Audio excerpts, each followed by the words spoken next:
The writer of Ant-Man and the Wasp: Quantumania and the upcoming Avengers: The Kang Dynasty gives a lot of credit to Spider-Man, and that being a direct inspiration on Ant-Man 3, saying that it's the blueprint. Now, I don't know if anybody's told this jabroni that all the blueprints in Hollywood are in fact Zack Snyder.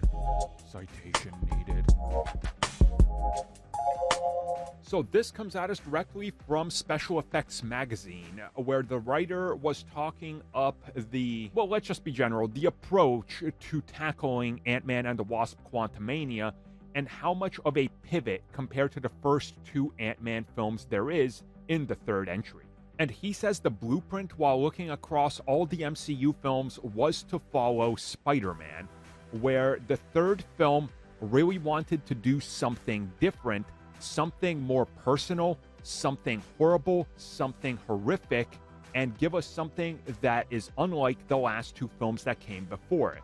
So in that sense, when he started working on the script, he sat down and he looked at Iron Man 1 and Iron Man 2 and realized that these are smaller scale films, just like Spider-Man.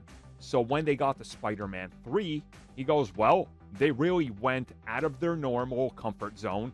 They went out and tried to do something different that we haven't seen so far. So he said that that was really the influential blueprint that he was looking at. And he also mentions that there's other films out there as well, such as looking at Lord of the Rings, with how the films just pick up pace, each one, and how each one is different.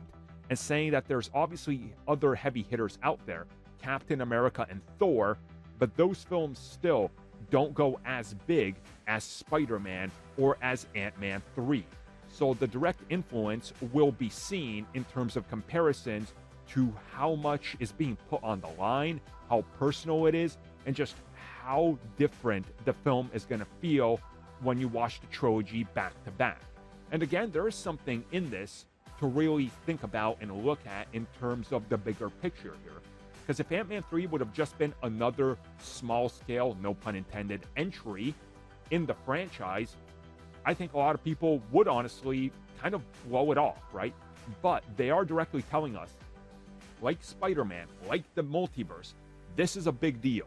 So you're going to want to watch this one because it will be important forward, and it's also a paradigm shift for the main hero.